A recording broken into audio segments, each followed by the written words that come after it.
Cue the music. And according to Mike and Tony, is intended for a mature audience. Listener discretion is advised.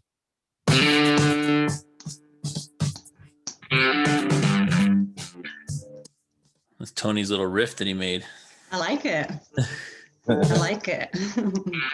Barrett Von Pierce, we're back at it. Down a week. I was down with that COVID vaccine. Took me out, bro, for 2 days. Running a temperature and everything. I was a disaster. But we're back at it this week. Well, that's because you got that Moderna, bro. You got that Moderna vaccine. We were texting back and forth. Yeah, it's almost as bad as having the Johnson & Johnson. At least I got more. It's more effective, right? I'm at like the 94, 95. Yeah. Because like what the Johnson & Johnson is like the D average of all the vaccines. This is like 65% effective. Is that it? Oh, dude, I thought it was like in the 80s or something. No, but the thing is, though, it's 100% effective against hospitalization.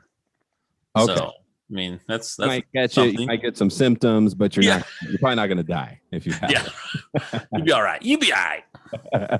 Oh, that's cool, man. So it's episode 126. It did suck to miss a week last week. I was down and out, bro. I literally didn't even work on Friday. I told you that. Yep. Was just laid up. I felt like I had the flu, man. Like that thing hit me so hard. And I was, I have a reputation for making fun of people for vaccines. And so I texted Mike and said, watch me get my karma tomorrow. And then sure as shit, that's exactly what happened. I was laid out. And I was generally concerned about you. I was doing like soft check-ins throughout the whole day. I was like, how are you, Tony? Tony, are you okay?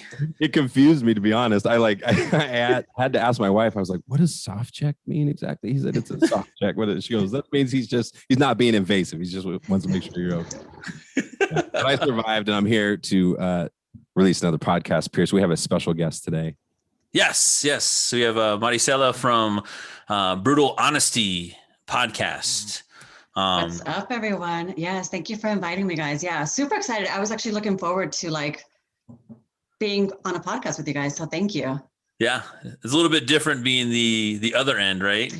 I'm used to asking the questions, not having questions asked. So I'm a little nervous. I'm not gonna lie. So we'll see. But I'm excited. Some zingers, just wait. Yeah. We got some crazy questions coming along, and I'm ready. Some invasive, whatever. Mm-hmm. Let's do it. We pretty much hit record, and then just whatever happens. We just shoot the shit the whole time.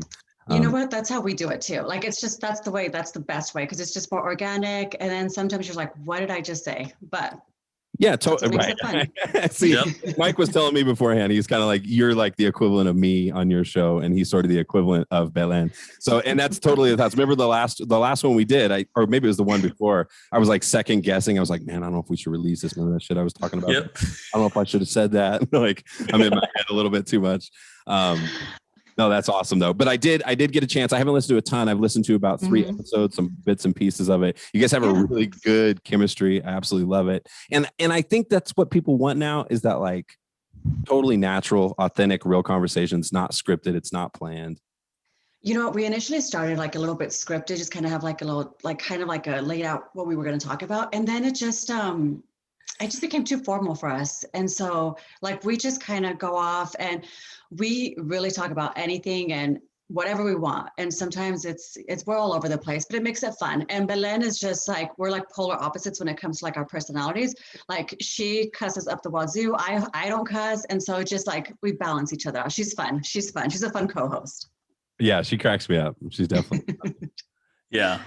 No, it's no, finding somebody like that is definitely, it makes it easier from the podcast going. Cause there'll be times where Tony will just go off on a tangent, and because I'll just sit back and add the one-liners as he goes off, it works out, Yeah, so. It does. But let me tell you, so Belen, if you guys heard the podcast, she cusses a lot. So when we first started our podcast, I don't know if being a female, if it just comes off a little bit different if you cuss, but she got like a little bit of a backlash because she was cussing a lot, and it was hard. The first like couple of episodes, she felt a little uncomfortable because people were really judging her vocabulary, I guess you could say. Yeah. I was like, no, do you? That's who you are. Let's like just be you. Yeah. Well, that's why we started doing the in the front of ours, the intended for mature audiences, because there was I want to say the Smoked Out Entertainment episode we had. It was this group that came through, a bunch of rappers, and they came in the studio and it was wild. I mean, yeah. Fun stuff. Which episode? That was not episode 6, right? I'm thinking that was Buff Beer. That was pretty good too. No, Smoked Out was, I don't know, in the 30s, but that one was pretty bad. They were just that's when we were also featured on a Detroit radio station for a while at night, and Tony had to go through and unfortunately edit all the episodes and all the bleeps. Yeah, you're that person, Tony. You're the editor. That's tough. That's one of the things I love about our podcast is there's almost no editing really. I mean, I put in the end music or whatever, but back then when we had to do that, I literally had to go in and just like cut out every swear word. And so on episodes like that, it was a nightmare. Not to mention, we've seen a change in technology. We talk about this a lot too. Like when we first started, we joke now, but it was hours. It would take me hours to bounce down an episode. And we would sit there just forever, just like waiting. Like you'd hit a button and then you'd sit there and watch the bar. Like, oh, come on. And so now everything, it's on the computer. So it's insanely fast. So you guys have like 126 episodes. Is this it? 126? Yep. Yeah, it's 126. Yep. So how long have you guys been recording your podcast? Because we're newbies. We're fairly new. Yeah, we've been going a long time. We've had quite a few big gaps where we took time off. Yeah. Okay. So because we were doing, you guys do one a week. Is that how you do your? Yeah, that's basically our formula too, is one a week. In fact, we did shorter episodes when we first started. I think we were supposed to off with like an hour or something. We did an hour, and then and then people just kept on running and running. Like we got to the good stuff at like 50 minutes. That's how it is. And it was like, shit, we need to lengthen this out, man. Yeah. But yeah, I mean, that was the same way like you guys too. We were at the very beginning, Tony and I, we were like, he was, he's a musician and he had all the equipment at his house. And so we got together. He was like, just come over one day and we'll just record and let's see how we do. And let's plan this out. Well, Tony was like recording it and he accidentally sent it out to the world. Our very first episode. It wasn't even an episode. It was just like a meeting. Yeah. Accidentally. Yeah. Well, no, definitely accidentally, because that's that personality thing. Like when I thought Mike would be perfect. And so I was like, dude, you want to do a podcast? And he's like, oh yeah, sure. And I had like this long roadmap for like when we'll get to actually release an episode. Literally, I think I had like a 3-month timeline. Yeah. We're gonna get together. We're gonna get all the audio. I'm gonna get the RSS feed set up. We're gonna have everything. We're gonna run it through and then just see how it goes. And then in a couple of months, we'll record our first episode. We got together the first time, did a dry run through, and then we're like, I think we're ready to go. Mike was like, do we need to wait a few months? Because of the nature of it, you like everything I've ever done before. It's like a lot of planning and stuff. And so this ended up just being, so I think we released an episode like the next week after the accidental release. Yeah, that's pretty awesome. Yeah. I mean, how did you guys get started off? What made you decide to do podcasting?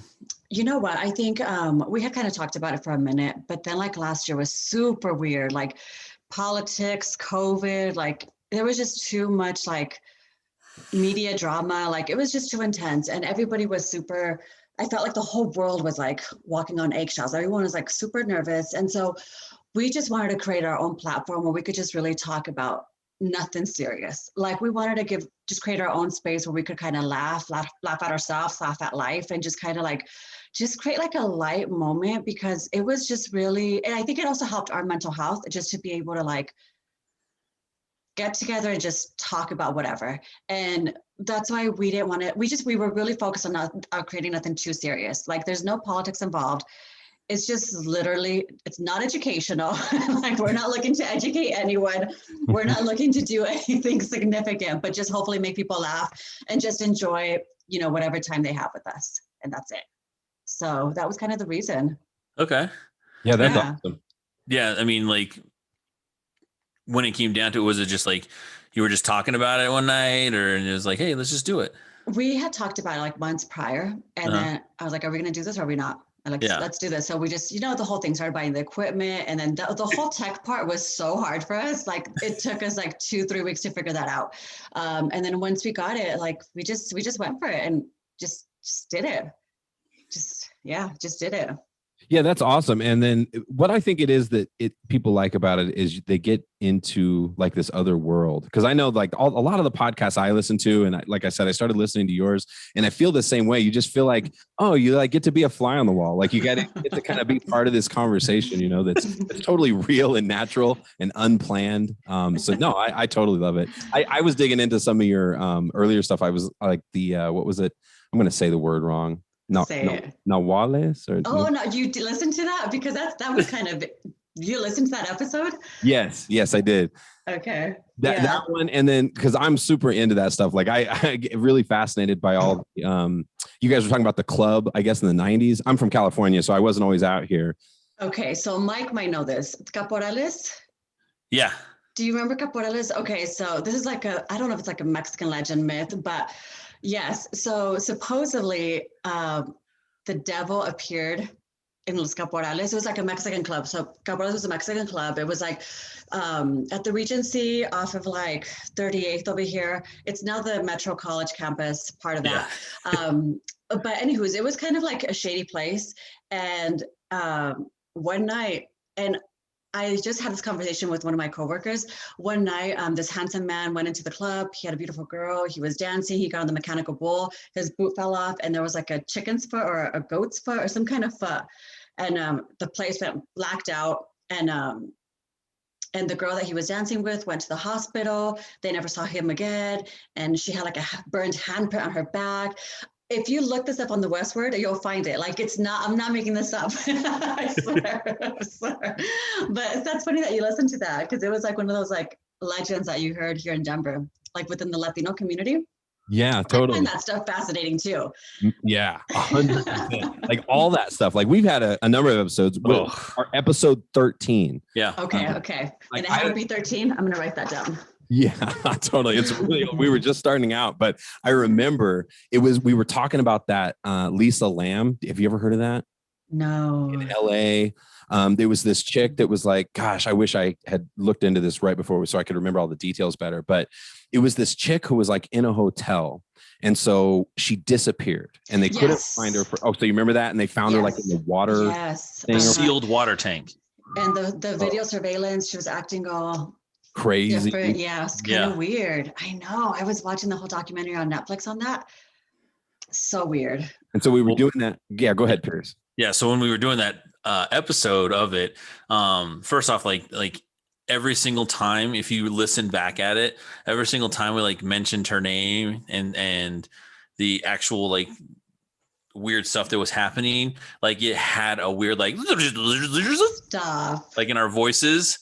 And it was just like, we were just like, what the heck? And yeah, it was. Remember, something else happened that was big too. Like, remember when we were bouncing it down? And then there was like the whole channel just disappeared for a while. Yep. It was like, just where did the gone. Stop. It was your dad. I think it was your dad's channel that just like went blank. Yeah. And I was like, oh crap, dude, I don't know if we're gonna be able to release this. And then all of a sudden it just miraculously appeared again. And I was like, what the fuck? Like, what is happening? So bizarre, man. And it only happened on that episode? Yep. Yeah, during those times. Yep. Yeah, so it was so weird. And we talked about a lot of crazy stuff. It wasn't just the Lisa Lamb. We were also talking about, what's the place you were talking about, Mike? Out in Colorado, like some three bridges in Aurora. You ever heard of Third Bridge? Oh. Yeah, so there's a place out here in Aurora. It's called Three Bridges. And once you get to the third bridge, like your car stops, it stalls, and like you see all these ghosts and everything like that. And when we were talking about that, I was telling like when we were kids, we drove out to Three Bridges, like Third Bridge. And when we got to the second bridge, all of a sudden, like the radio started getting all staticky and weird. And you're like, nope, we're done. We're not gonna get to that third bridge. I feel like you guys need to do like a live podcast this year. Just go out there and do it. Just can I be a guest? Go to the third bridge. Be like ghost hunters. I find that so fascinating. I just don't want to experience it myself. But I love like hearing stories about it. Yes, but you did. I wanted to ask you, I can't remember which episode it was on, but she was talking about her house, dude. And she was talking about like, so one day, like you should probably tell it. I don't know. I love that you listened to that episode. So anyways, one day I got home. I'll make it really quick. I got home and My house is like a tri-level home. And so you go up the stairs and then it's the living room and the kitchen, and there's a door like in the balcony. And so I get home and the back door is open, like by the kitchen, the balcony. And I'm like, oh my gosh, did we get broken into? Like, what happened? And so I wonder if I could pull it up. And so I look around, there's nothing there. And then we had a Vivint. So I was like, oh, I wonder if Vivint caught anything. So of course, Vivint caught something. What it said, and I'll just say it really quick, but what it said is that at a certain time, like at 6:09 with 50 seconds, my front door motion detector sensed something and started recording. And then 15 seconds later, my back door opens by itself. But prior to that, when the motion sensor started going off, you hear something go, it's like recording, and then you hear this. It's like even harder. Hold on. Yeah, you played it on the podcast. Yeah. So you hear like two thumps, like if someone's knocking on the door and you don't see anything, like it's a beautiful day. It's like June, but something knocks on the door, and then 15 seconds later, the back door opens. And that's just like one of the things that happened at the house. Like at one point, it was like 4th of July, and I heard like music box music, like the little ballerina music in the basement. And I even told Mark at the time, I was like, do you hear that music? But it was like, so my husband at the time was like, it was so like, there was so much going on in my house that I didn't really pay attention. And then we also had like a makeup artist at the house, and she was doing our makeup. And at the end, she told my sister, there's a man standing in the kitchen, but she's like the sixth sense kind of a person. So she saw a man standing in my kitchen.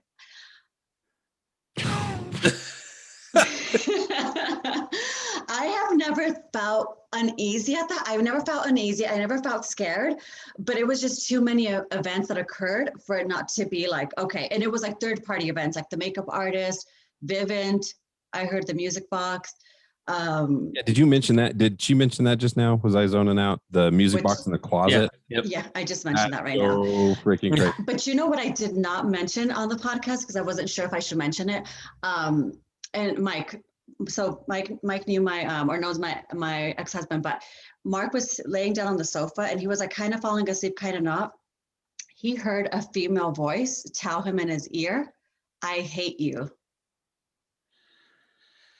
Whew. Whoa. Wow. Mm-hmm. Oh my God. I didn't share that on the podcast because I was like, oh, that's kind of, I don't know if that's too much. But yeah, he heard a woman's voice whisper in his ear, "I hate you." And he's the kind of guy that doesn't believe in that kind of stuff. Like, I'm a believer, like, whatever. He's not. And so that really freaked him out. Dang, that is so bizarre. So I don't know if there's like a family, like a guy, a wife, a kid, because I heard the music box. Like it was a brand new house. It was like a new built house. I don't know. It's just so weird. Yeah, and you very briefly mentioned on the podcast, you were kind of like, well, but I don't know before that, right? Because we don't ever know. And the thing that sometimes I think we forget is that the United States, when Europeans came over here, that was not the first time there were like civilizations here. And so who knows on that plot of land, maybe if you go back, 8,000 years or something, like what was going on with Native Americans in the area. Yeah, but she was angry. I guess. Or it's the other thing that I believe in is like stuff that you bring into the home. Like if you get something like maybe like a thrift store, you're like, oh, this is cool. I'm gonna bring this, back. This. Oh no, we're paused. Internet is paused. Dang it. Can you guys hear me? Video's all right. But no, we're saying like when you go to like thrift stores and stuff like that, or antique places, we'll look at things. We're like, hey, let's put this in the house.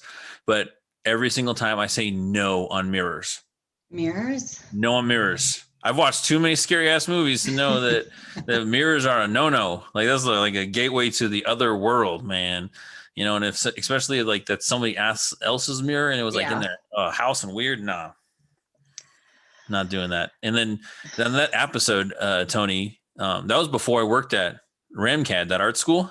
Yeah. And we talked about this on a later episode. There was one time where I was at this school. It's called the Rocky Mountain College of Art and Design. And it's like all for their Colfax and Pierce. in these old buildings that are built from like the early 1900s, like legit, they're historical buildings. They used to be tuberculosis hospital, and then it used to be a cancer hospital.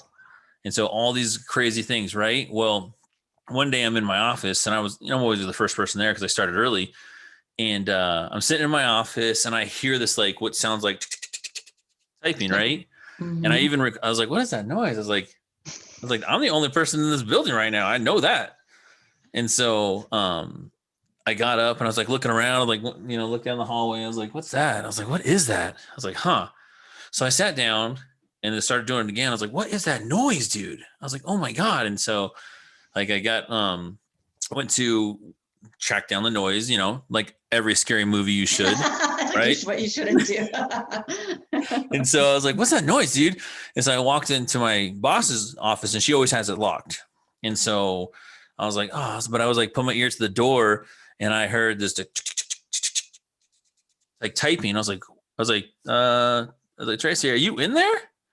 You heard typing? Yeah. I was like, "Tracy, are you in there?" And I was like, "Dang, I don't hear anything." And so, she's not answering. And so that's when I got my phone out and I started recording it. And Tony's seen the recording too, his video and everything.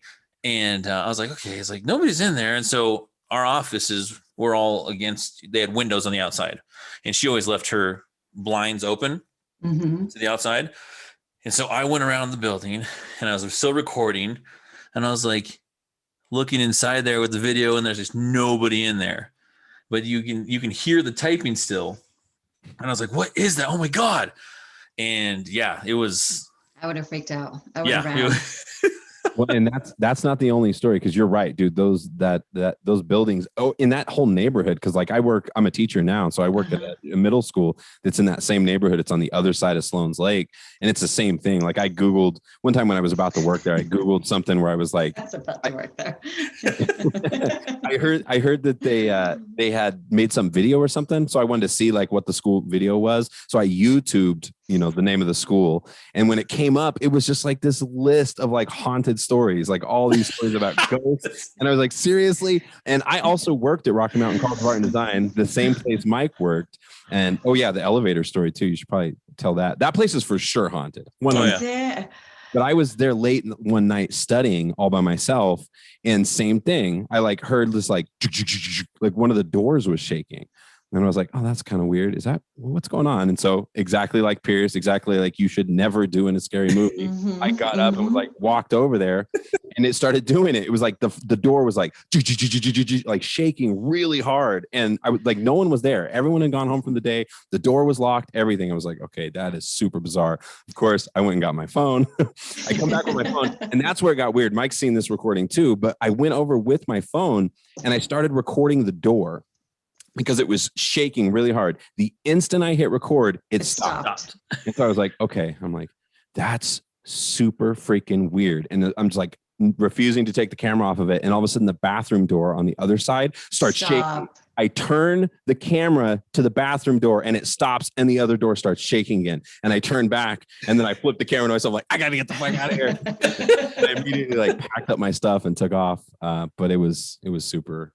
Yeah, there was so many times, because we used to, because when I worked there, like we used to have access to the recording studio and stuff like that. And it was at the very top of the building.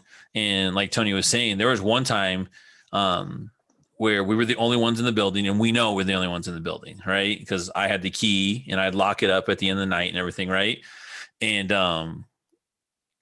it was an elevator to get to that level, only an elevator to get to that level. And remember, because we were right by the elevator engine or whatever, the mechanical system, and we're recording, all of a sudden the elevator goes, and we're all like this. We all looked at each other like, you can hear it on the podcast too. You can hear the recording. Like, I was like, dude, that's the elevator. And we're like, what the heck? And so I got out and I went to go to the door and I went to go open it up. And I was like, he's like, somebody coming upstairs or what?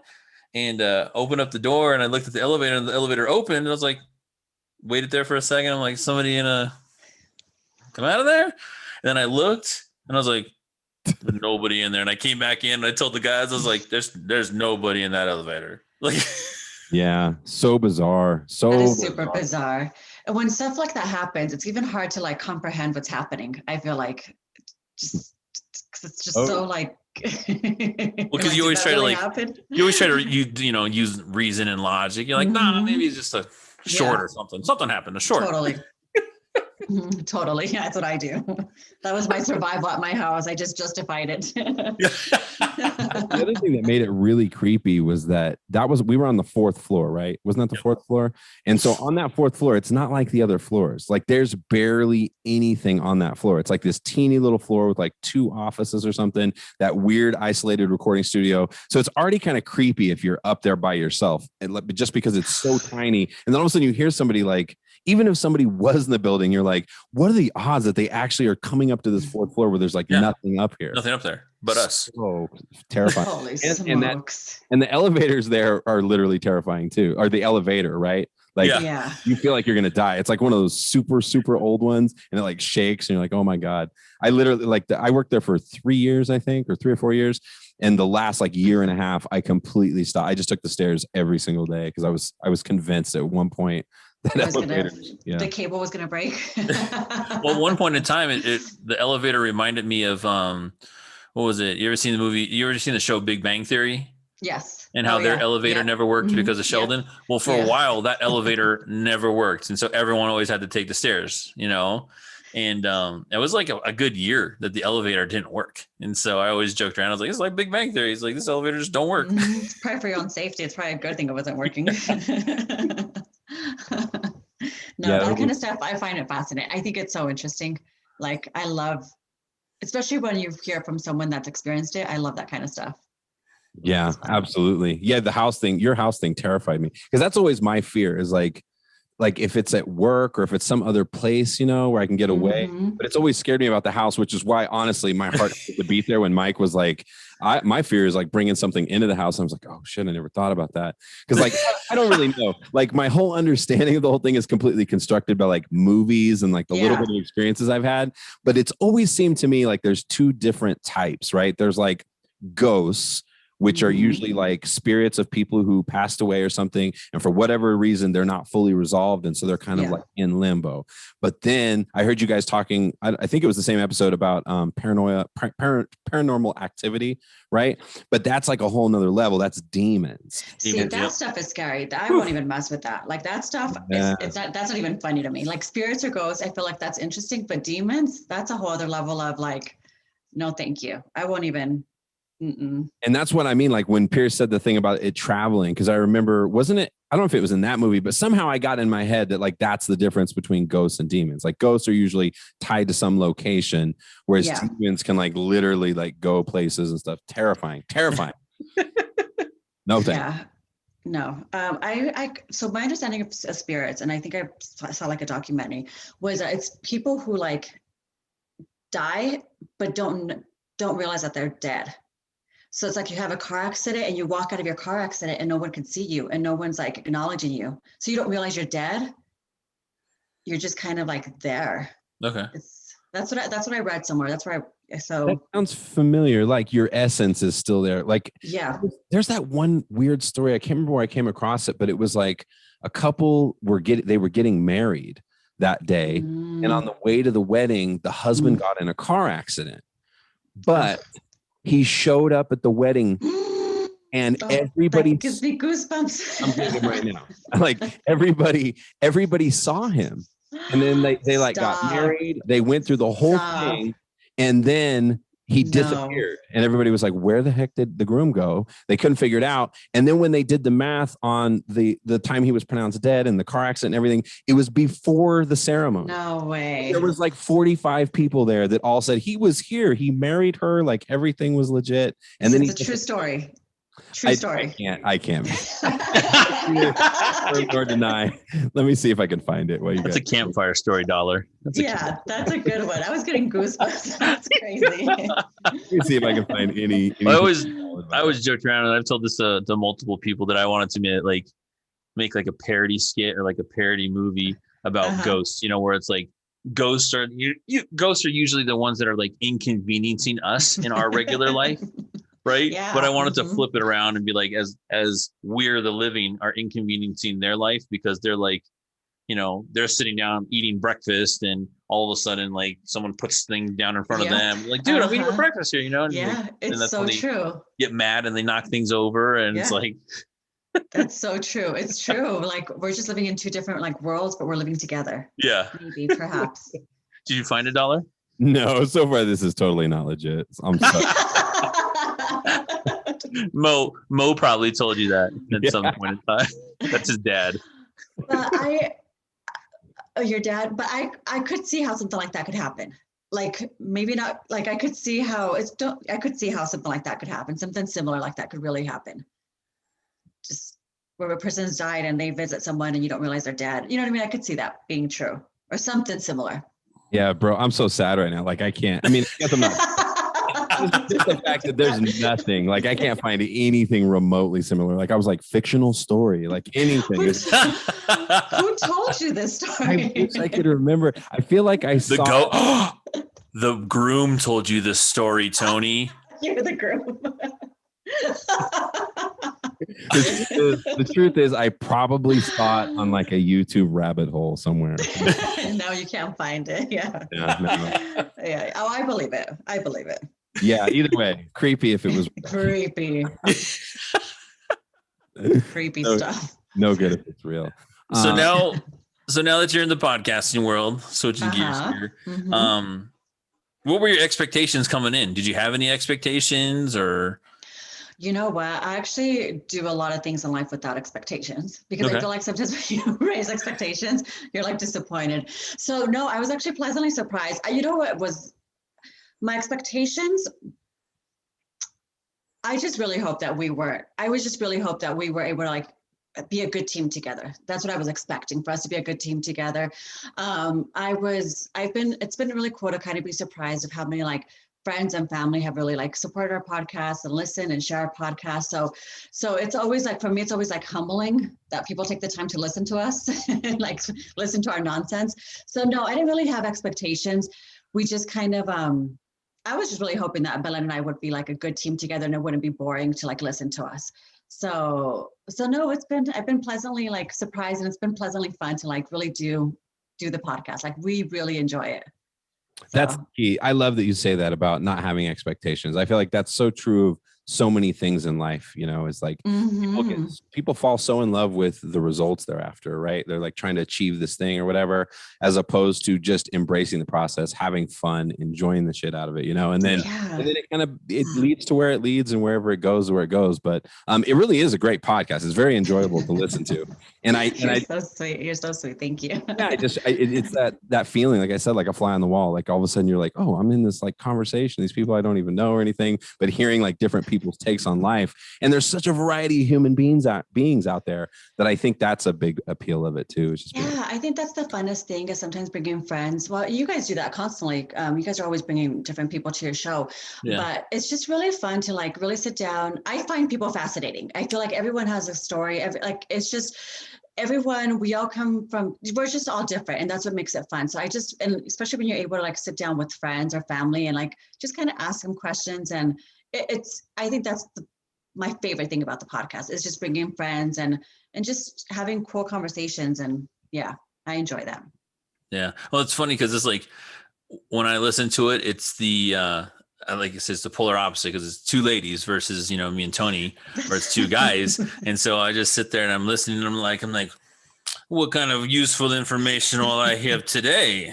And so it's like, oh no, that's not useful information. My wife does that. That's what my wife does. Yeah.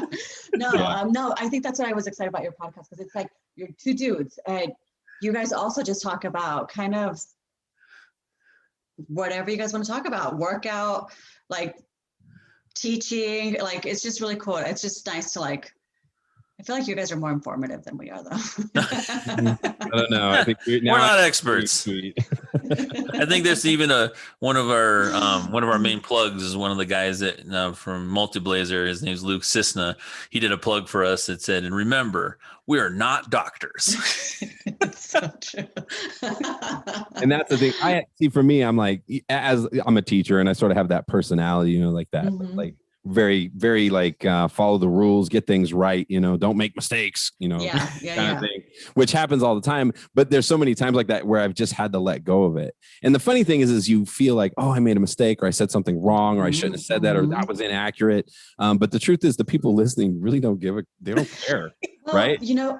And it's true because we live in such a cancel culture, like where everything, it's like you almost can't be politically incorrect because people just come after you. Like, I think in one of the first episodes, I had a hard time. What was the word that I was going to use? Like Black people. I don't even know what I was going to say. So I was like, oh my gosh, what if that's interpreted incorrectly? Like, what if they think I'm like, or brown? I don't even know what I was going to say. I can't remember, but I remember being like, oh, I hope I don't sound insulting, or you know what I mean? You kind of like question how you're going to sound to the audience. To the choir over here.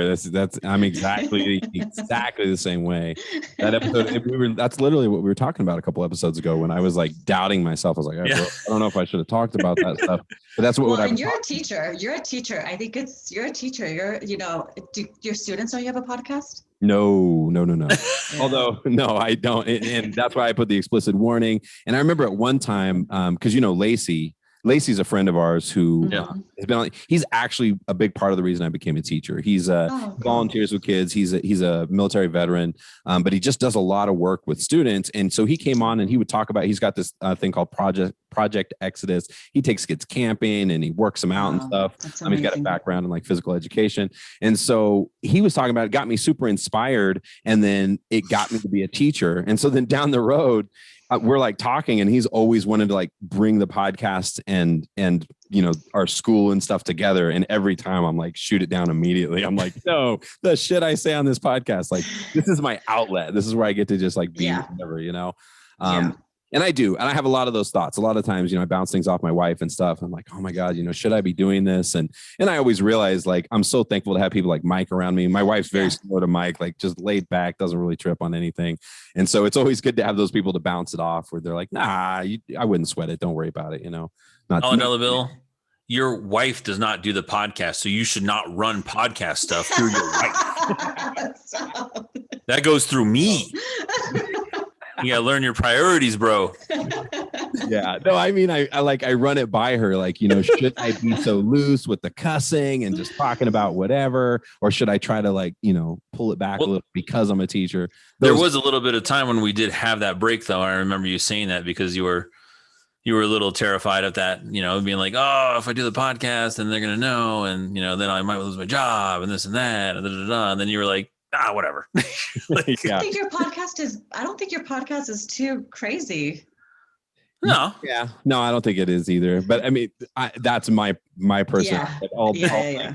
Microscopically look at every little thing I said. Do you guys talk about like hot topics, like, like sex, I don't know, race, all that stuff? Do you guys talk about race a lot? Yeah. We talk about race a lot. I think like 2-3 episodes ago we had, was it? No, when Tyson was back on, we were talking about a bunch of race, and that's when the whole Capitol riot went down and stuff like that. And we were talking about, Do you guys talk about like relationships, like cheating, like stuff like that? Anything? No, you guys don't talk about that. I don't think so. It's like a weird thing where because and it was funny because I was listening to you guys kind of talk about this too. But it's like all of a sudden I'm like realizing, we do have this sort of spot we never go, huh, Mike? Don't talk about it. We don't really talk about. I would be curious to hear what you guys have to say. I guess now's the greatest time to start, Tony. So great. Anyways, last night we were. Oh my God. Okay. Yeah, you guys keep it manly. Keep it manly. I get it. It is funny though, because I think we kind of take pride in that too. Like we consider ourselves brutally honest as well, Yeah. We like to talk about everything. And I don't think probably for Pierce was the same experience until that moment. I never realized like, we've never talked about sex or cheating ever on the show. Like not even once in 126 episodes. I don't think it's ever come up. That's funny. I feel like I'm at a psychiatrist right now. All of a sudden I realize I have this like blind spot. I mean, we've literally talked about everything. We've talked about music. We've talked about sports. We've talked about assaulting homeless people. I mean, Yeah, no, that's hilarious. I'm all for it though, and I think that's what I've always loved about this podcast is there's been so many times where I'm very uncomfortable, and I think anytime I feel uncomfortable, I feel like it's a good thing. I feel like it's a good sign for the podcast. It's a good thing for me personally, just like tapping into those things. Like as soon as you said it, my gut instinct was like change the subject. His gut instinct was like, okay, this episode's not airing. See, I would be so curious. We had an episode called Friends with Can Men Have Female Friends and vice versa? Is that possible? Can a man have genuine female friends where it's just a friendship, and can females have guy friends that's just nothing but a friendship? So we had that kind of topic, and but we just it's our perspective. So it's always interesting to get a male's perspective. I think we had a guest speaker, and it was interesting because he said, not really. Interesting. Yeah, I'd be curious where you come down on this, Pierce. But I personally, I think so. I think also a lot of times it can be disastrous. It really depends on the people. It depends on what kind of relationship you're in and how secure both parties are in the relationship and like how you guys feel about that stuff. But no, I think it's totally possible. My wife has guy friends that, particularly, most of her really good guy friends are like guys she grew up with. So she was born in the Philippines, and then she had a lot of friends who moved here from the Philippines. They live in California, and they've come out to see her. She's come out to see them, and they spend time together and stuff like that. And it's never bothered me. Although I have talked about this stuff with Pierce, because like in high school, I had to work on like getting to that point where I was cool with it, because in high school I dated a girl who cheated on me constantly. And like I was that dumb young guy who was just kept going, we're gonna work it out. And I was never your typical dude. I was never like the Casanova guy or anything like that. I was always like, long term, I'm looking for a bride to settle down with, like I was the only dude. Like none of my friends understood me. Tony, that's called the slow game, dude. You got slow game. Is that what it's called? It takes you work at it, Tony. It's slow game, buddy. It's okay. Way better. Right now you're married, so you got the end point. It's the gentleman's game. I like that. That's hilarious. Yeah, but no, I think it's definitely possible. I think some couples for sure you shouldn't have them, because if there's any insecurities there, or sometimes, like I said, like if you've got like a history of being cheated on or something like that, and you're not really over it and you haven't dealt with it, then for sure I think it can wreak havoc on a relationship. What about you, Pierce? Do you think dudes can have girlfriends and women can have guy friends when they're in like a committed relationship? Yeah, I think so, but I just think it's like again, dependent on everybody. Like, my wifey, she doesn't have any guy friends, because that's just not what she, not her prerogatives. She just has girlfriends. But I have guy and girlfriends. Obviously, I'm, Mr. Social Butterfly. And so, I see everybody all the time. But if the one person's comfortable with it, for sure. But yeah, I guess we've been married for 11 years, been together, 15 plus years. So, it was definitely a subject before on, well, who do you talk to and who's this and this and this? But now as you get on, it's not, because, when you first start off in a relationship, it's like, you're sitting there like, yeah, totally. And it's like, who are you talking to right now? Right? Yeah, it's always like that. When you first start off, it's like, who are you talking to? Now it's just like, yeah. And you just like, that's it.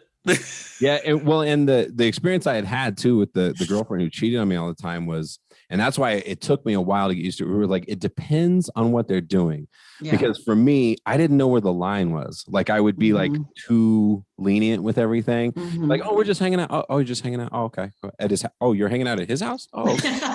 Like you guys there with some people, or just you guys. Like just curious. Like what room? Oh, his room. You're staying the night because you got it. Oh, I'm cool with this. I'm cool with this. And and then I find out 2 weeks later, you're like, oh shit, she cheated on me, bro. Like so dumb. That's horrible. All right. The passive Mr. Nice Guy status. Never served me. Yeah. What they say about the nice guys finishing last is absolutely true. You gotta have at least a little bit of asshole in you. You gotta be tougher. Gotta spot that shit coming. I do think every nice guy needs a little bit of asshole, just a little bit, not too much though. Yeah.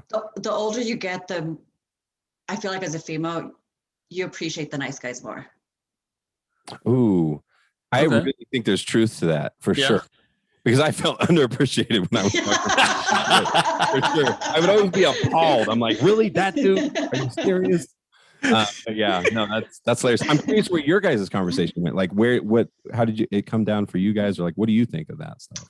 You know what? For me, I think for me, I was like, it just depends. I feel like as females, you get vibes from other females. So, I feel like you get vibes, and I don't know if men feel the same way. Like, oh no, this dude's trying.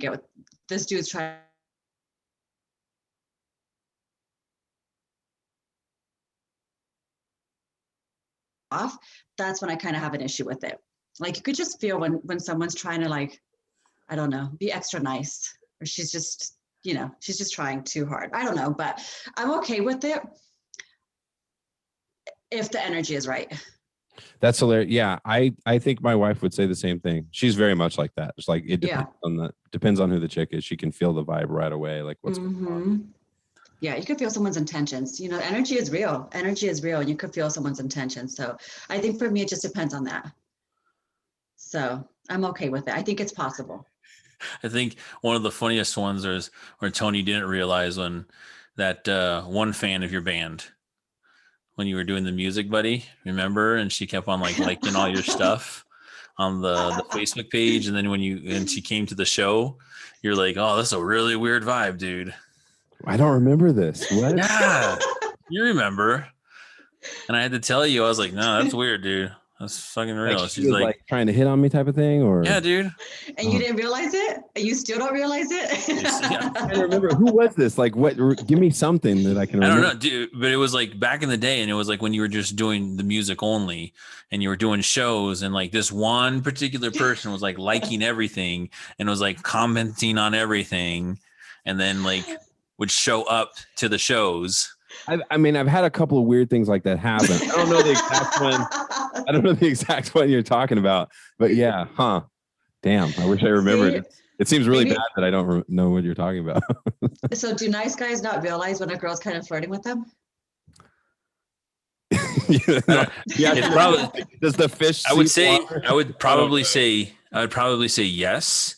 You think? Because they're nice all the time, and they're expecting to be nice, and they don't know, they don't have that same energy feeling.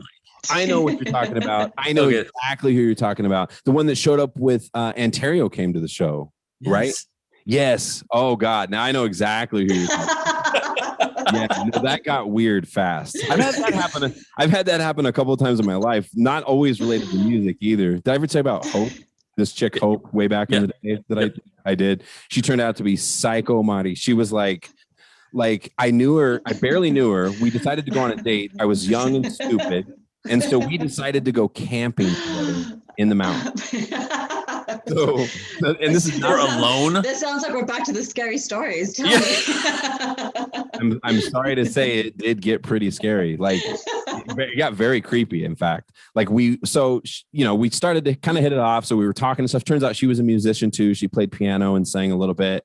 So we started working on it. This shows how old I am. It was a Nora Jones song from back in the day. Cool. So we were like working on it together. And like I said, this is all in under 2 weeks, all this happened. So we decided to go camping together. I love camping. I've camped my whole life. And I was like, sure, let's go. Like a dumb young guy who doesn't know the person at all. So we go up, we're camping.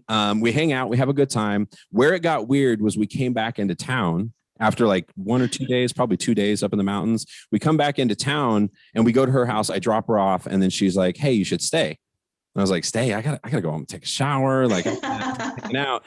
And then she did not want me to leave. And so she literally like locked the door. Stop. So over the few days of getting to know her, I find out she's a black belt in karate. She has a taser in her house. She has multiple crazy weapons like samurai swords and shit.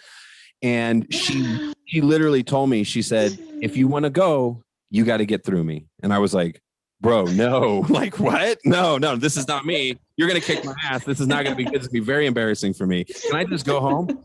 And she really didn't want me to go. It was like a big deal. So finally I talked my way out of the house. And as soon as I left, it was like the biggest red flag. I was like, no, fuck this. I am never seeing this chick again. But she had my phone number and she just blew me up like non-stop. And it got to the point, I literally changed my phone number. Because of her. Because it was so bad. But then here's the creepiest part about the whole thing.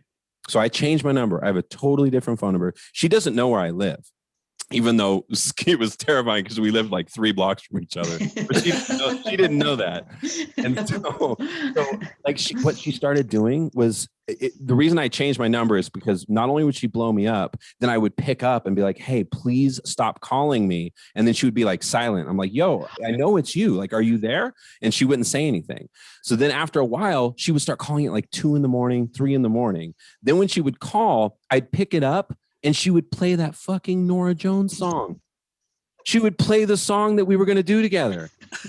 Have I told you this whole story before, Pierce? I haven't told the whole thing. And then I was with my dad one day and I'm like telling him about it. And I'm like, Dad, I'm legit scared. Like this is crazy. Like she might try to hunt me down or something. Like, like be aware that this is going on, Dad. So if anything happens to me, her name is, and I give her full name. And so then right as I'm telling my dad about this, we're coming out of Home Depot together and my phone rings. And I go, it's that number. I turn it on and it's the Norah Jones song. And I played it for my dad and he was like, oh shit. Lucky for me, I was only in Colorado for the summer. And so I went back to California, had a totally different phone number, didn't come back for, I think it was at least a few years before I came back. And then it just kind of faded away. But I think I've told you this, Pierce, every time I drive by that intersection, I still freak out every single time. You have post-traumatic stress. All of a sudden, after this podcast, Tony's going to get like a friend request. Norah Jones. He's going to get a friend request. Maybe do the video version. Why? Tony, I think the biggest red flag of that whole thing would have been the oh yeah, no, for sure. Her locking that door and got you. That whole thing was a red flag. Like it was totally a red flag. Like as soon as I left, I was like, I'm never talking to this chick again. Like I can't believe I went over the mountains. Like she could have murdered me. Like anything could have happened here. I was done. But unfortunately, it was just a little too late. So it was like all of a sudden she was just. Yeah, like a stalker, like a full-on stalker. That's scary. And I've told you that mine, the one with the girl who put the giant teddy bear and the flowers in my Camaro. Remember that one? Remind me of this. So I was Please do share. So I was working at a warehouse, and I had gotten friendly with one of my coworkers. Always a bad idea. And yeah, I mean, anybody that's ever seen Def Jam's How to Be a Player, that's for real. That's for real. But so like yeah, I started to get like friendly with her, and then all of a sudden it was like, all right, I'm not really feeling this, and it was legit Valentine's Day, and I remember going out to my Camaro dollar. And I opened up the Camaro door, and inside of it, you remember now, huh? I do. Inside of this thing, Mari, is like a 4-foot teddy bear, and like roses all in the back seat of my Camaro. And I was like, how did you get in here? Because I legit had to unlock it. Like, I was like, how did you get in? I was like, oh my God. It was. And same thing, like, the whole, like, hey, I'm not really like flower guy, or teddy bear, right? Or the teddy bear, yeah. And I know what, and you know what the creepy, I didn't know what to do with that thing, dude. I felt like real bad, like throwing it away. And so it just sat in my room, like in the corner of my room, dude, like forever. That sounds scary. I feel like that sounds scary. That sounds, you men have experienced some interesting things. I didn't realize men had stalkers, and I imagine it's way more common for women, right? No, she's like, no, I've never had that experience. I don't know what you're talking about. You never had a soccer before? Oh my God. Maybe it's all about perspective. Like if I would have got like a teddy bear and roses, I'd be like, oh, how sweet. Instead of like, oh, how scary. It's all about perspective. Maybe I have had one, but I just thought they were sweet. Maybe that's what scared me. It was my male role taken away from me. Like I was like, oh, what? No, I give the flowers and bears.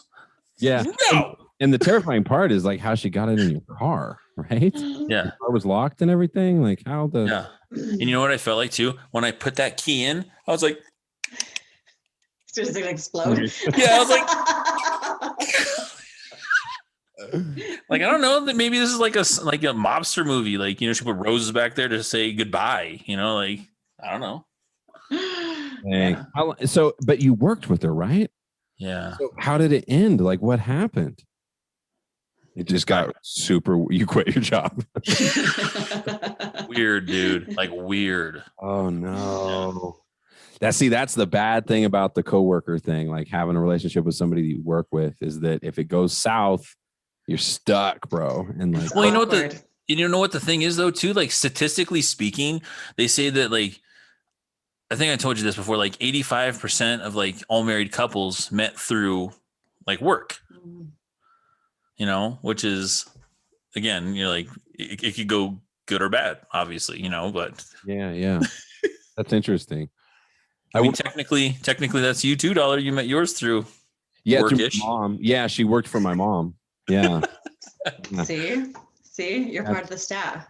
Yeah, it's a good point. I mean, it makes sense because you spend so much time with someone. I think you spend more time with your coworkers than you do sometimes like your own family or like, so it could happen. Yeah.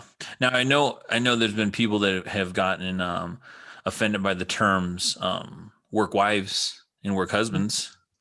Like I know people that like get like offended by that. Like, no, you don't have a work husband or a work wife. Yeah. Like they legit get offended by that. Yeah. No, those terms don't bother me because it's usually pretty. That's a harmless. Mm-hmm. It's coming from the guy who got cheated on in high school.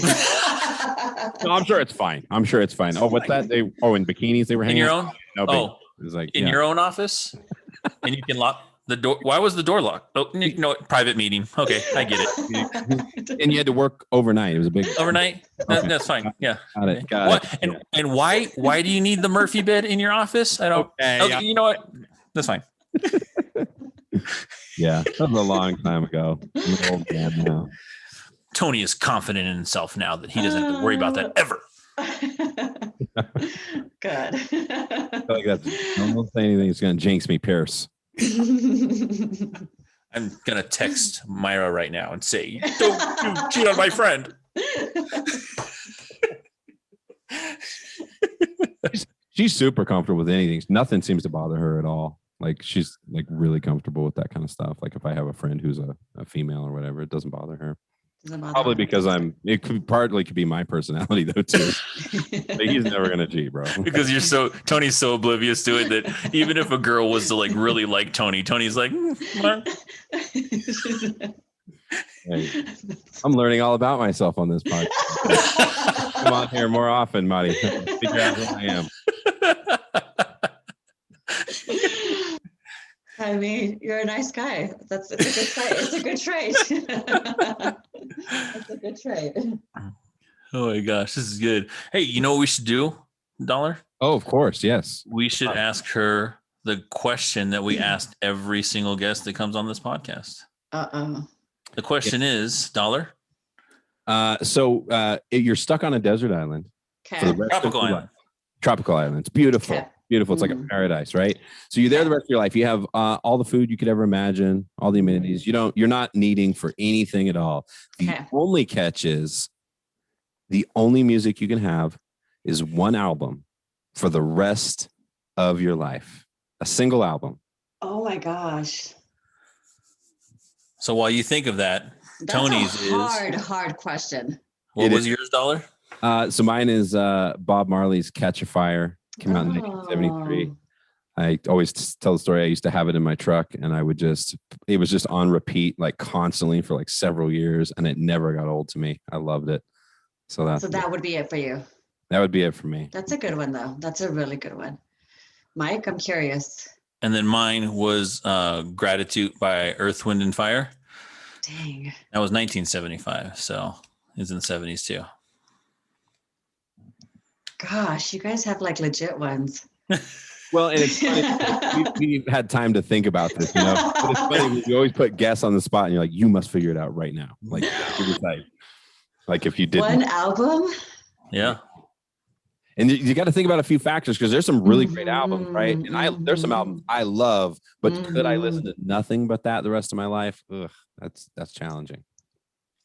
Fudge. That's a really hard question. And unfortunately, the podcast doesn't move on until you answer. Okay, hold on. Let me see. So I'm a huge Mariah Carey fan, like a huge Mariah Carey fan.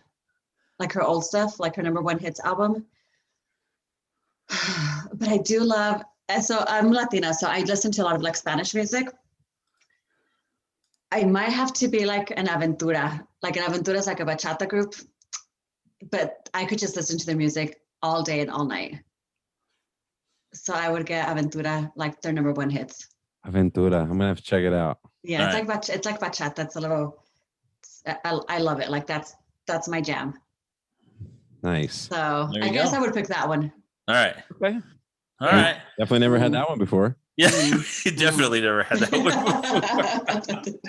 I feel like your guys is so much better than mine. You guys have legit ones. Holy smokes. Yeah, but everybody's different. No, I think a lot of people would disagree with mine. Like, I don't know. Pierce, could you listen to a Bob Marley album for the rest of your life? Do you think?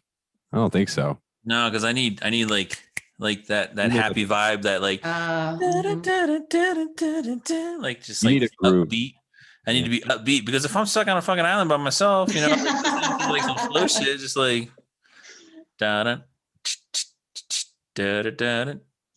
Like, dude, like I need something to like jam to, dude. Like, but you're gonna be jamming to yourself. Like, there's no one there to jam with. Might as well chill by yourself. So,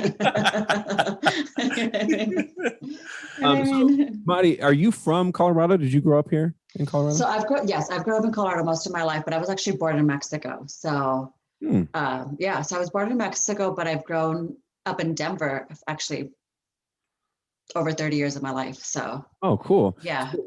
I'm curious what part of Mexico you were born in.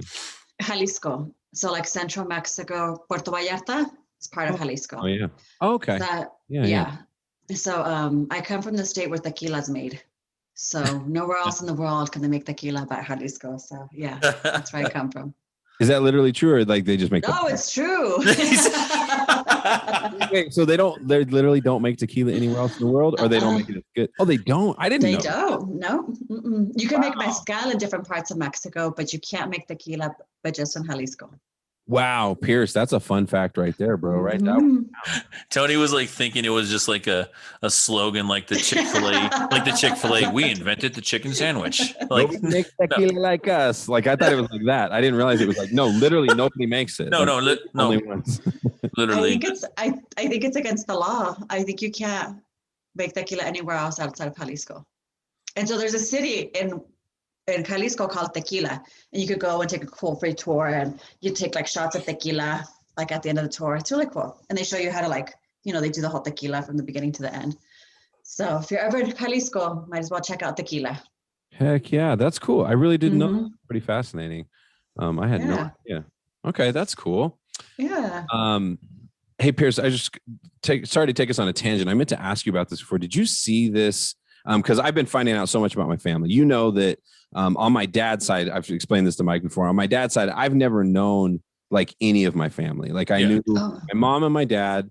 On my dad's side, I knew my grandparents, but they died when I was like 6 or 7 years old. I never really met them. I definitely didn't know my great grandparents on that side. And so I've always been curious. Like I never knew like what my ethnicity was. I mean, clearly I'm white as hell, but like I didn't really know like what part of Europe or whatever. And so I did 23andMe not too long ago and found out all kinds of crazy stuff. First of all, I'm super Irish, clearly, which everybody could have told me. But I've had several people reach out to me now, Pierce. I actually kind of want to show this to you. I might even text it to you. I think I found a picture of my great grandfather on my dad's side. Holy smokes. And so now I found this chick who like her mom has like mapped out a whole bunch of the family history, and our family history kind of overlaps. And so the name Dollar, remember, I always wondered where it came from. And so I was like looking it up, trying to figure it out. I thought at some point, I thought it was German because there's an American named Dollar that's based off of the German word Thaler. So is your last name Dollar? Yeah, that's my real last name. I thought you guys were just giving nicknames to each other. It's so funny because nobody even believed it. Even my own students, like they always ask me, like, why do you go by Dollar anyway? I'm always like, because it's my name. Like, how do you spell it? Dollar, like a dollar, like a dollar. Which it's surprising how many people misspell it though. Well, it was really funny too, because how me and Tony met was working financial aid. So like it was funny because like he would email, and I'm part of this organization called CAFA, which is the Colorado Administrative Financial Aid Administrators, right? And people would always come up to me and be like, yo, is Tony Dollar a real person? Like they thought it was like a financial aid name for somebody. And I was like, no, Tony's my employee. He's for real. I'm kind of jealous of that last name. I feel like it's kind of cool. Tony Dollar. Yeah, I get it all the time. People, a fellow teacher told me today, like, that is the coolest name I've ever heard. It's so weird. I'm like numb from it because like I've just had it my whole life, and everyone always thinks I made it up or it's like some stage name or whatever. So anyway, so remember I was telling you, it's like on my mom's side, and this is going to be really hilarious telling this to Madi, but growing up, like my mom and my grandmother and stuff, they always told us that we were like majorly Mexican. Really? Like we had a lot of Mexican in our blood. Okay. And I always was like, I would just kind of get quiet. It's weird, that none of us look Mexican at all. That would be really cool. I would love that, but it's unlikely. So then when I got 23andMe, it just destroyed it. Like I have no Mexican at all, like zero. Like none. But the other thing is that everyone always said that we had Native American. And on my dad's side, that's what everybody said. And I'm like 3.6% Native American or something like that, which was, higher than would be expected probably.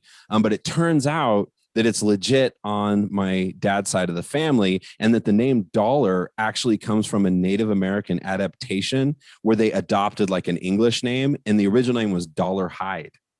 Like they combine like dollar and then like hide kind of thing. And so it's actually Chickasaw Native American is where it comes from. And that's where that 3.5%, if you go down far enough down the line, eventually it gets smaller and smaller. And that's where I ended up. But I'm going to text it to you because I found a picture of him. You'll have to tell me if he actually. That's pretty fascinating, actually. That kind of stuff is really, really fascinating. Just to kind of see where we come from. Yeah. And especially now, because with the internet, you could connect with different family members, and people could find like murderers through that kind of stuff. Yeah. Oh yeah. Well, it was funny when Tony did it. Little glossy. Yeah, it's super glossy. Oh, that's so cool. That's crazy, dude. Isn't that crazy? So cool. That's so cool. Well, it's funny. So because I did it a long time ago, the 23andMe, and I shared it with all. Where are you, Mike? And then Tony was like, "Yeah, I'll do it." But when Tony gave me his results, he's like, bro, I'm like 98%, white. And I was like, Tira got you beat, bro. My wife. And he's like, what do you mean? I was like, Tira's like 99.8% white, bro. And he's like, no way. Yeah. Oh yeah. Yeah. It's 99.8%. Holy smokes. What are you, Mike?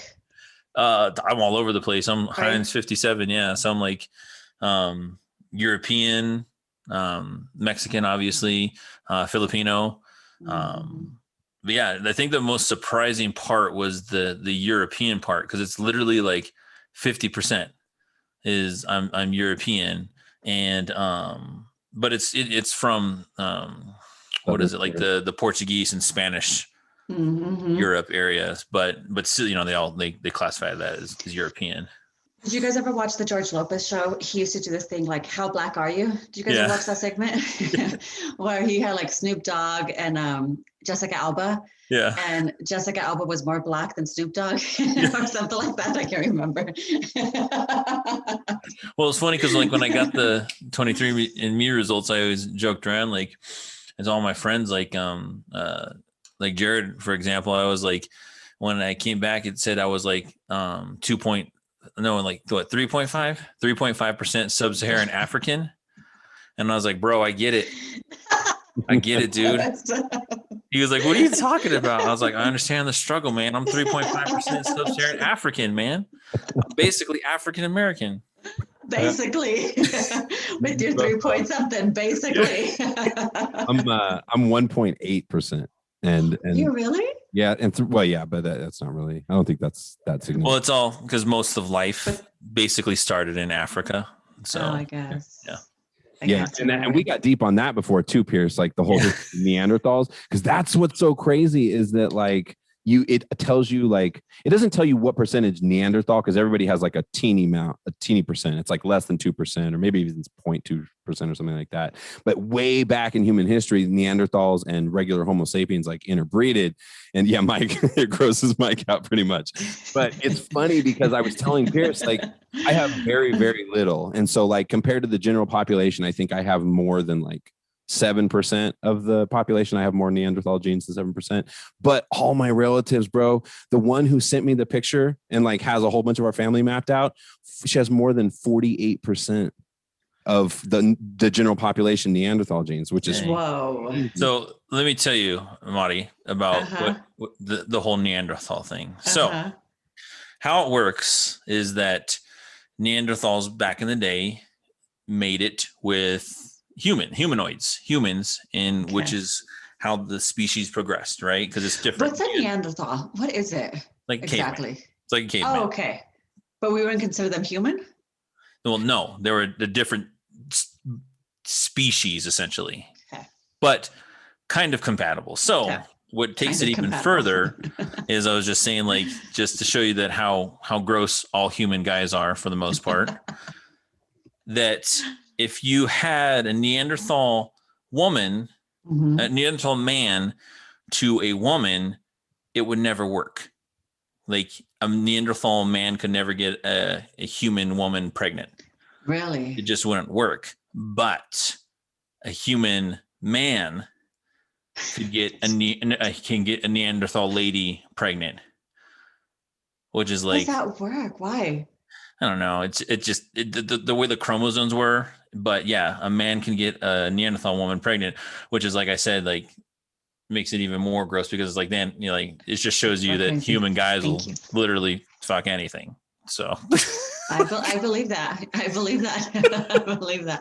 I'm just curious why I feel like the human race is getting taller. We're getting like taller and bigger. I have that same suspicion. Yeah, it does. Right? Doesn't it? I just think I think it's also diet and food that has a lot to do with that too. That we're just physically getting, I mean, like it's taller because if you go to the museums from like the 1800s, their beds used to be like tiny. They look like kids' beds. You know what I mean? And I feel like I'm 5'2", and I feel like I could barely lay in that bed. And I feel like I'm short, you know? So and those used to be like people's beds, like men and women's. I just feel like humans, we're just getting big and tall. And it's legit. It's backed by science. Like we are getting bigger, but I think Pierce is right, because we don't realize how much you can affect like what height you end up based on like the amount of nutrition and what you eat. Yeah, for sure. So like if you're starving your whole life, like legit starving while you're developing, you won't end up as if you have like a really good healthy diet. And never before have we had so many calories available to us all the time. So I think that's a big part of it. But it does, like you said, I kind of get a sinking suspicion though that it's more than that like there's actually like a trend that we actually are just getting taller genetically too, not just simply from lifestyle. But I don't really know. That's not backed by science. Yeah, I don't either, but it's just interesting just because we're talking about that. But I'm speaking again of the 23andMe stuff. Did you see the story of the two coworkers that were working together and everyone joked that they looked really similar, to the point that they referred to them as big sister and little sister? And as a joke at a company party one time, they got them shirts. One said big sister, one said little sister. They both were adopted. They did the 23andMe. Turns out they're legit sisters, bro. Can you imagine? Holy smokes. Yeah, found out they were legit sisters, and I'm trying to remember where they were from. Like it turns out they were able to track down their family, their mom and dad and stuff. And I want to say, was it Cuba? Wait a second. Or Puerto Rico or something. Wait a second. Did their mom and dad get married on a cruise ship? And then like later on they got divorced and one went to live with the mom and the other one went to live with the dad. And then one day they met at a summer camp. That's a movie, Pierce. Oh. No, let me see. I think I've actually never seen that movie. Yeah, I want to see if I can find where it was they were from. But yeah, it was actually a really touching story. Because they like when one of them didn't have any interest in knowing her family and the other one was like really wanted to know who their parents were. And so when they found out they were sisters, the other one kind of came around and was like, sure, yeah, maybe we should track down our family. And so they put some effort into it. And because of the genetic testing and everything, they were able to find their actual mom and dad. And then their dad, like telling the story of like why he gave them up for adoption was just, oh man, it was like, give me a lump in my throat. Because he was just talking about how like you hear your child screaming for food and nothing to give them. And so you just want a better life for them. And so you give them up for adoption. Yeah. Life is funny. No, sorry. Yeah. I was saying the reason why I did the 23andMe is because I've never met my biological father. Like he's never there. I never met him, never knew who he was or anything like that. So I always joke around and like one day I'm going to pop in there and it's going to be like, bloop, this is your dad. Or like I'm going to get a message like, bloop, hey, what's up, bro? Like, you never know. You just never know. I mean, that's so possible for it to happen. Like it could possibly happen. Do you want to meet your dad? No, not really. Yeah. Yeah, that's the other thing I think about is like people finding out, people that are like married or something. I'm sure that's right. Where you're like married and you find out like, oh shit, we're like third cousins or something, that would be so crazy. I mean, which is fine because genetically it'd be all right. Yeah. Yeah. But it would be weird to know. It's like you would rather not know. Like we have the same great grandparents. Like I don't like that. I almost sounded like I was from the South there for a second. like, hey, how you doing? I'm your second cousin. Oh, never mind. Well, there's that couple from New Mexico. I might have been couple. It's a daughter. I mean, it's a mother and son, and they're like in love with each other, and they got married with each other. What? You could find that. Yeah, it's like I think in New Mexico. Yeah, but it's like a couple, and they're mother and son. No way. Nope. Yeah, I'm looking for it right now. Well, Tyra listens to these like series of like stories like on YouTube, and one of them dove deep into West Virginia, you guys. And in West Virginia, like there's this whole family that was like interbred, and they all like they all had like these deformities, and it's just like it's weird. Well, doesn't the royal family do that? Kind of, yeah. Kind of, or they did, or something like that. They're all kind of related. Related somehow to keep the genes there and blah blah blah. Yeah. Well, that and also like what is it? What's the disease where you can't stop bleeding? Hemophilia. Yeah. It's called the royal disease because it started off in royalty, and a majority of the royal family has hemophilia because they're all related, connected. Kind of. Yeah. The current royal family, like the. Well, Elizabeth, I think for sure. Really? Yeah. Yeah, this is legit. Oh my God, that's so. Did you find it? Did you find it? Yeah, I found a couple. I'm trying to find one without too many pop-ups here because obviously this is like serious clickbait type of story. Yeah, but it's talking about like how they were both willing to face jail time for it because I don't know. I'd have to read the whole thing to see for sure, but it sounds like they were gonna actually be charged. Because incest is against the law. But I guess, she's like, so the mother's 36, the son 19, who fell in love when they met last year. So she gave him up for adoption. And then they met like years later, fell in love, and then found out their mother and son. They decided, screw it, we're going to stay together.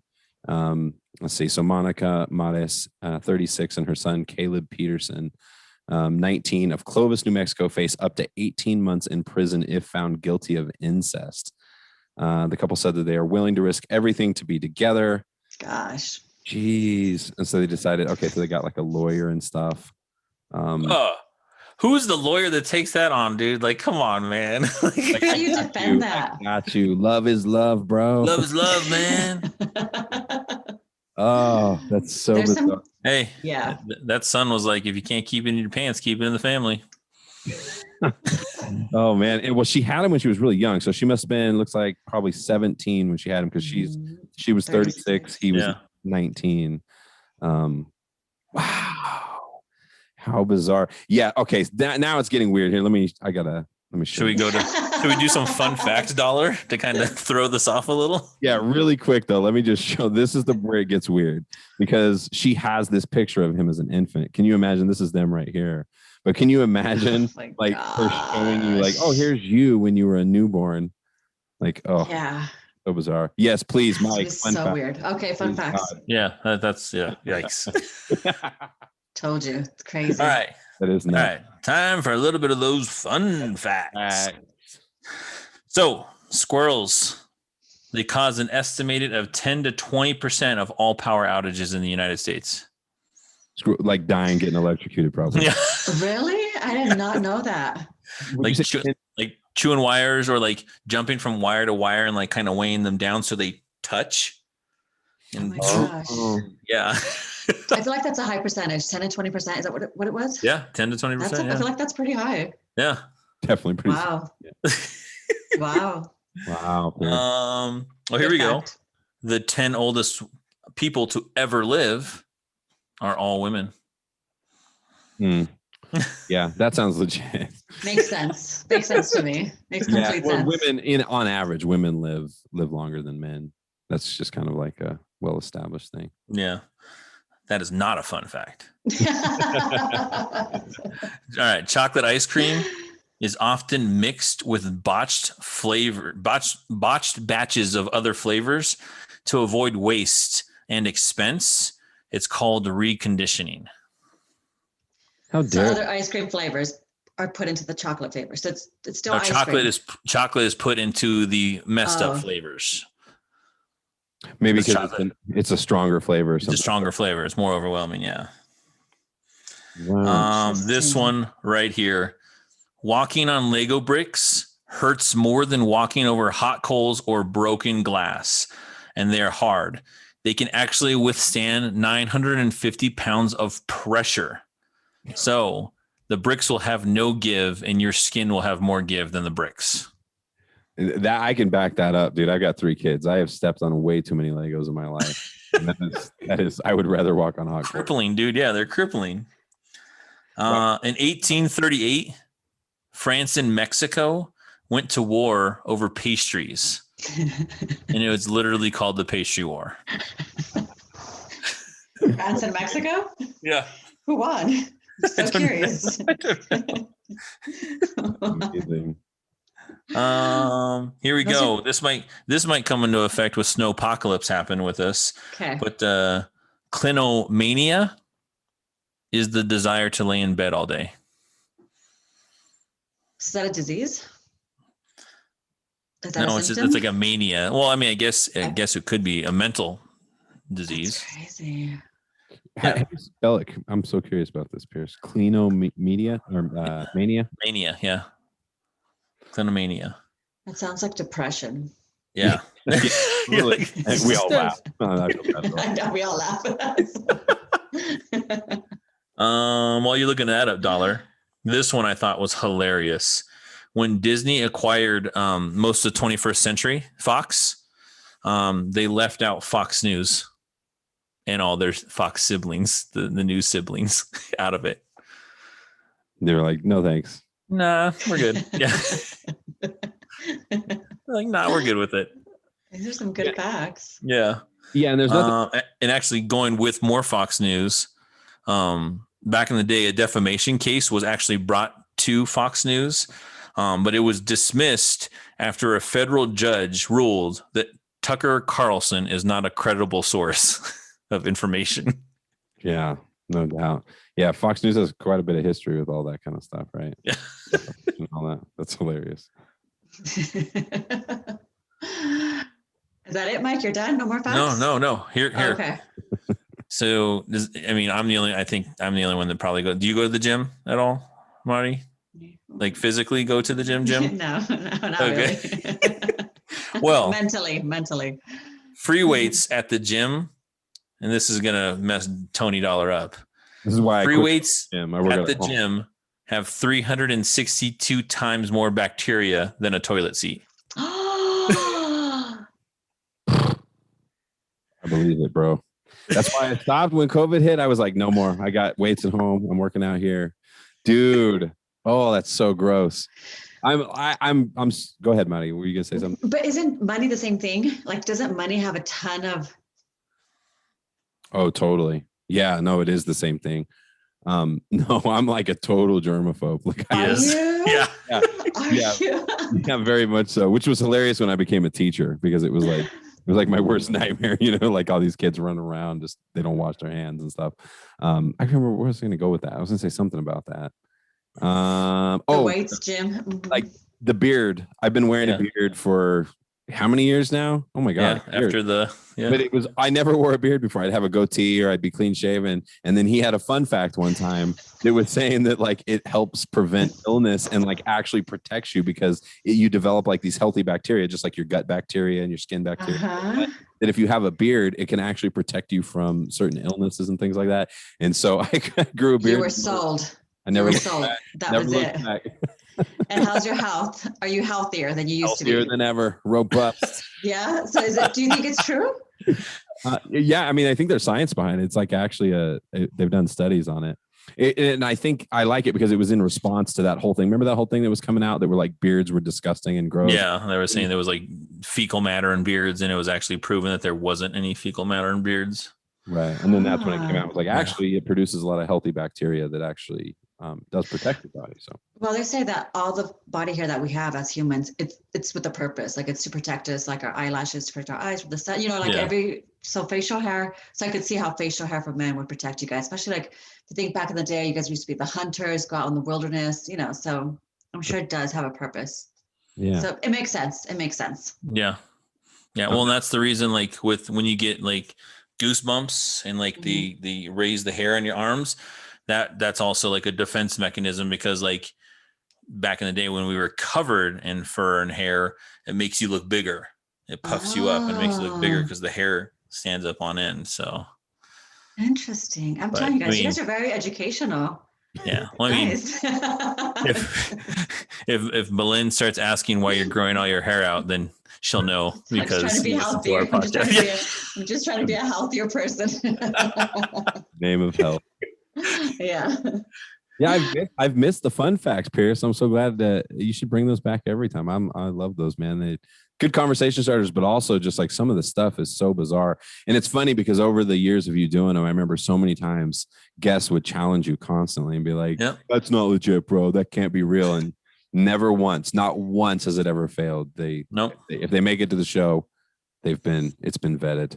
Vetted. Yeah, that's awesome. I like that. Proven. Very interesting. Proven. Oh, dude. Well, this has been fun. I've had a really good time. Thanks so much for joining us today, Marty. It's been a good time. I'm definitely going to be a regular listener to your podcast. Yeah. No, thank you guys. You guys have to have Belen. I think Belen would definitely. Yeah, there it is right there. Brutal Honestea Podcast. You guys are so sweet. No, I thank you guys for inviting me. It's been fun. I've been listening to you guys too. And I think it's just cool. I think you were like very much on the same page with a lot of our stuff. I mean, different topics, but I think like same style, just kind of like just having fun and recording with friends. I think that's really awesome. So thank you. Look at. Oh, there you go. So I have a question for you guys. Are you guys on? Because I was listening like online. Oh yeah. I was watching you guys online. Yeah. You can listen to us on pretty much anything. Apple. Oh, okay. You can listen to us on Spotify, on whatever, Stitcher, like pretty much everything that's out there. Yeah. Okay. Which is funny. We were actually talking about this on a couple of episodes ago, where back in the day when we first started doing podcasts, to get on a podcast app, you had to like apply and like go through a process and all this. And then we don't pay hardly any attention to all that stuff. Yeah. No. And then just out of the blue, I was kind of looked at our website and was looking at the number of hits and stuff and like, oh, this is interesting. And then I started looking up like podcast apps because like, what do people listen on now? Because I've always listened on my iPhone, so I listened to the podcast app. And then I found a couple that I like on Spotify, so I was listening to those on there. And so I started just going, oh wow, there's like a ton of apps now. I started pulling them up one by one, and we were on every single one. And I was like, dude, I never applied for any of these. And so what's changed in the last like 5 years is you, instead of having to apply, now they have all these podcast apps it's in their best interest. They just do these massive grabs off the internet where they just pick up all the RSS feeds that are out there and they just put everything, because it is in their best interest. Because if somebody has some obscure podcast they want to listen to and they can't find it on your app, they're not going to listen to your app. They're going to go find it on something else. Yeah. So it's really fascinating. It is. It's so nice that it's so easy for like, just like your average person to like create your own platform and just kind of. Isn't it beautiful? It is. It really is. Well, it was funny because in the past when we used to care about numbers and this and that, and then we're like, nah, we don't care about numbers. And then like we look up like what countries were like playing our podcast and stuff, and we found some weird ones. We're like, wow, okay, that's interesting. Like you can see all these different countries listening, and then there'd even be a time or two where we'd make fun of a state. And they're like, "Oh, great!" Then we figure out, oh shit, we have a ton of people. Yeah, we're gonna lose listeners in that state. Isn't that the coolest thing ever? When you don't realize, I don't know, like you don't realize who listens to you, but it's always cool when people outside of like your state listen. I think it's always so. I find it so like I said, humbling that people just actually listen to you. And it's just magical to me, just like you said, that just like anybody can do it. I mean, that's what's so beautiful. And I'm a musician too. So for a long time, like that was a big beef I had was with the music industry. And I'm an older guy. So like, I remember when it was all about record labels and like very elite few that got these big deals and got all this wide distribution. And now anybody can get distribution between social media and like the ease of home recordings. I mean, just since we started this podcast, like the leap we've made in audio production and how simple and easy it is now. And the quality is amazing too. Like the quality is there. So you're not like, you really feel like it's really nice. You're getting professional quality for, it's cool. Just like it's cool. So that's awesome. Yeah, absolutely. Well, we really appreciate you. We'd love to have you back on. It'd be really fun to have you and Belen on the same episode and kind of get. Yeah, we're gonna have to have you guys on because I'm gonna have to get one of those like those topics that you guys don't talk about. You're gonna drag us into the deep water, Pierce. We're gonna drag you into the deep water because we're always curious what you men are thinking. So we're gonna definitely have to have you guys on our show. Hopefully, because are you guys doing this whole separate thing because of COVID, like your own space? Yeah, but we're very, very soon going to come back to normal. We were just talking about it before the podcast, getting back to it. And not to mention, we always did it here at my house because I've got like a little studio, but Pierce has got his own little setup over there now too. Oh, okay. Yeah. I don't know if you guys were being like COVID precautious. I didn't want to, but when you guys feel comfortable enough, you guys definitely have to come and join us for an episode or two. It'll be fun. Oh yeah, for sure. Yeah. Well, that's what we were talking about. Like he said before the podcast, like Tony, because he's a teacher, has his second shot. He's good to go with his vaccine. Then me, I get my second shot on Wednesday, and so I'm good to go wherever. I heard you were like number 1,000 to something. At the beginning, at the very beginning, because I was like, I just went through like the regular, like I'll just check in process and see, and it was like, it was 12,850. 12,000, that's what it was. I was like, dang, dude. And then I found that I was like, well, you're a government employee, so you get the shot right away. And I was like, oh, damn, okay. So I got my shot like the next day. That's all it took. Yep. No. Well, thank you guys again. And Tony, good job being a teacher during these times, especially a middle school teacher. That's tough. That's when puberty hits. That's like a weird age. Yeah. Like 100%. That's a tough age. 100%. And then a real wrench in the gears this year, like with the COVID and everything. Yep. Really bizarre. And I don't know, it sounds like you listened a little bit, like I'm teaching to two groups. That's so bizarre. You got people on Zoom and kids. Yeah, so weird. Like you guys didn't sign up for that. So good job. I'm just like dealing with it. Appreciate it. Going with the flow. But no, thank you guys. I appreciate you guys having me on your podcast. It's been really fun. For sure. So everybody, again, check Mari and Belen out. That's the Brutal Honestea, and it's like spelled honest with T. And then you're spilling the T, so T-A at the end. But they're on everywhere. You can see them on Spotify, like you said, and catch them on all their platforms as well. So thanks, Mari. I think I got you a few extra listeners today, by the way. Because you did? I told everybody about that ghost story in your house. Like it was so. I just spread those things like bad rumors. I love that. Now, great. Now they're going to start listening to our podcast, thinking it's like a paranormal podcast, and they're going to be talking about sex. We're going to be talking about sex and. Yeah. No. Thank you for spreading the love. I appreciate it, you guys. All right. Well, thanks for coming on again. We'll see you sometime. All right. Take care. Bye, guys. Bye. We'll see you. All right, Pierce. Another good one. 126 episodes in, brother. Yes, sir. And with that, it's a wrap, dollar. Cheers.